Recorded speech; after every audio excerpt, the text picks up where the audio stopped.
नमस्कार दोस्तों, स्वागत है आपका सरल संस्कृत सुगम संस्कृत में और मैं हूँ प्रतिभा दीक्षित।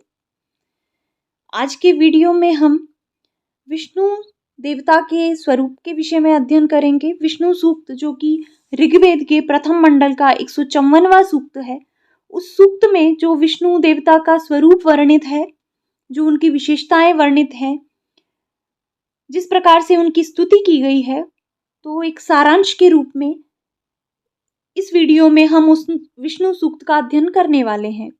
इस विष्णु सूक्त में 6 मंत्र हैं, जिनका कि हम पहले अध्ययन कर चुके हैं। मंत्र के अनुसार हमने विष्णु सूक्त का भी अध्ययन किया था। एक एक पद का अर्थ करके हमने पूरे सूक्त को पढ़ा है। अगर आपने वो वीडियो नहीं देखा है और आप मंत्रशः सूक्त को पढ़ना चाहते हैं तो second grade RPSC second grade नामक प्लेलिस्ट से आप उसे देख सकते हैं, जिसका कि लिंक डिस्क्रिप्शन बॉक्स में है। इसके अतिरिक्त वैदिक साहित्य नामक एक प्लेलिस्ट है, आप उससे भी इसे देख सकते हैं। यहाँ पर हम विष्णु के जो महत्वपूर्ण कार्य हैं, उसकी जो महत्वपूर्ण पर्यायवाची हैं, या जिस तरीके के प्रश्न पूछे जाएंगे ऋषि से संबंधित, छंद से संबंधित इत्यादि सभी विषयों की चर्चा करेंगे। तो जैसा कि इसमें शीर्षक में आप देख सकते हैं, कई बार इस तरह से भी प्रश्न पूछ लिया जाता है। बहुत सीधा प्रश्न है, विद्यार्थी इसकी तरफ ध्यान नहीं देते, लेकिन आपको जब आप विष्णु सूक्त पढ़ें तो साथ में ये जरूर पढ़ें। 154 अगर आपने ये हमेशा पढ़ा है तो आपको इस प्रश्न को अलग से याद करने की बिल्कुल आवश्यकता नहीं होगी। आप आराम से बता पाएंगे कि विष्णु सूक्त जो है वो ऋग्वेद के प्रथम मंडल का 154वां सूक्त है। तो इस तरीके का भी कई बार प्रश्न पूछ लिया जाता है कि विष्णु सूक्त कौन से मंडल से संबद्ध है या कौन सा सूक्त है। तो ये ऋग्वेद के प्रथम मंडल का 154वां सूक्त है। इसके देवता विष्णु है, विष्णु देवता की इसमें स्तुति की गई है। इसके जो ऋषि हैं वो हैं दीर्घतमा। तो इसमें कुल 6 मंत्रों के अंतर्गत ही विष्णु के कार्यों की विवेचना की गई है। छंद है इसमें त्रिष्टुप।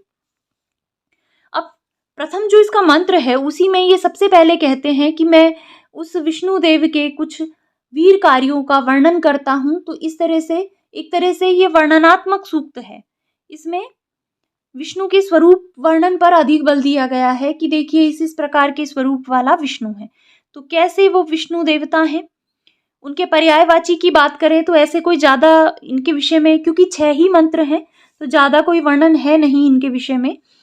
थोड़े से इनके पर्यायवाची हैं। अगर उरुगायः इस तरीके का पर्यायवाची आपसे पूछा जाए तो वो हो जाएगा विष्णु देवता से संबंधित।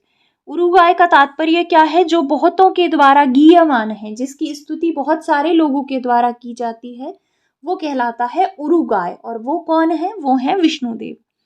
दूसरा उरुक्रम, अर्थात महान डगों वाले हैं, जो जिनके विस्तृत डग हैं, महान डग हैं, ऐसे उरुक्रम कौन है? वो भी विष्णुदेव ही है। तीसरा गिरीक्षित।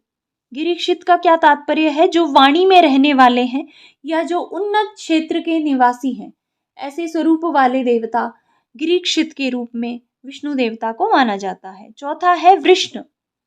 वृष्ण का तात्पर्य है कामनाओं की पूर्ति करने वाले। तो कामनाओं की पूर्ति करने वाले कौन देव हैं? वृष्ण। कौन है? वो है विष्णु। भीम अर्थात भयंकर। कुचरह, कुचरह का तात्पर्य, कुचरह का तात्पर्य आप यहाँ गलत रूप से संचरण करने वाला, व्यभिचारी, उस तरीके से ना समझे। विष्णु देवता के संबंधित जो इसका अर्थ निकलेगा वो है सर्वत्र संचारी, जो सर्वत्र व्याप्त है, सर्वत्र संचरण कर सकता है, वो है कुचरह।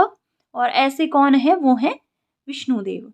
इसके अतिरिक्त गिरिष्ठा, जो गिरिष्ठा और गिरीक्षित, इनको आप लगभग एक ही अर्थ में समझें। इसका तात्पर्य होता है पर्वतों में रहने वाला। तो किस किस प्रकार का स्वरूप है इनका, क्या क्या पर्यायवाची हैं? उरुगायः, उरुक्रम, गिरीक्षित, वृष्ण, भीम, कुचर और गिरिष्ठा। तो ये 4 5 6 इनके विशेषण हैं, इनको आप ध्यान रखिए। अब बात करते हैं इनकी कुछ विशेषताओं के संबंध में।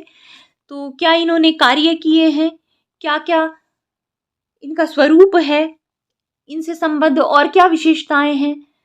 तो पहली जो बात है इनके संबंध में, वो आप ये ध्यान रखिए कि आप उस विष्णु को याद कीजिए जिसको आपने कभी सीरियल में देखा था, एक बोने वामन अवतार के रूप में जिस विष्णु को आपने पुराणों में देखा था, जो कि आता है राजा बलि से और संपूर्ण संसार को एक ही डग में नाप लेता है और तीसरा डग उनके सिर पर रखता है। तो इस कथा से आप वाकिफ होंगे, उसी के साथ जोड़कर आप विष्णु को याद रख सकते हैं। हालांकि वो कथा यहाँ पर नहीं है, लेकिन मैंने जोड़ने के लिए आपको यहाँ पर समझा दिया है। तो एक तो सबसे महत्वपूर्ण बात इनके विषय में ये याद रखनी है, बहुत बार पूछा जाता है कि सारे संसार को 3 डगों में किसने मापा। 3 डगों में सारे संसार को नापने वाले कौन हैं? वो हैं विष्णु देव। दूसरा, पृथ्वी संबंधी रजः कणों की विशेष रूप से इनके द्वारा रचना की गई है। यह पार्थिवानी विममे रजांसी, जिसने पार्थिवानी रजांसी विममे, पार्थिव पृथ्वी संबंधी रजः कणों की रचना की, ऐसे देव कौन हैं? ऐसे देव हैं विष्णु देव। और यह त्रेधा विचक्रमाणः, जो 3 प्रकार से 3 डगों में जिन्होंने संसार को नापा है, जो विभिन्न प्रकार से गति करने वाले हैं, सदस्थम त्रिभी पदेवी विममयी, इस तरह से इस प्रकार का किसका स्वरूप है? वो है विष्णुदेव। दूसरा, ये भी इसके विषय में बहुत बार पूछा जाता है कि ऐसे कौन से देव हैं जिनके की तीनों पद मधुर अमृत से भरे हुए हैं। यस्य त्रिपदानि मधुना पूर्णा, किस देव की विशेषताएं हैं? तो ये हैं विष्णु देव की। इसके अतिरिक्त इनके परम स्थान में मधुर अमृत का निस्यंदन होता है, अर्थात इनका जो परम लोक है जहां पर ये रहते हैं, उस लोक में मधुर अमृत बहता रहता है। मधुर अमृत का वहां पर एक झरना है, उसका निस्यंदन लगातार वहां पर होता रहता है। परमे पदे मध्व उत्सह, तो इस तरीके का प्रश्न आपसे पूछा जा सकता है, या तो यहाँ पर खाली स्थान देखकर कि किसका उत्स है, किसका झरना है, क्या निस्यंदित होता है, या फिर किसके परम पद में मधुर अमृत का निस्यंदन होता है, या फिर इस तरीके से भी पूछा जा सकता है कि विष्णु के परम स्थान में किसका निस्यंदन होता है। किसी भी तरीके से प्रश्न पूछा जा सकता है, लेकिन आपको ध्यान रखना है कि इनके परम लोक में, परम पद में, परम स्थान में मधुर अमृत का निस्यंदन होता है।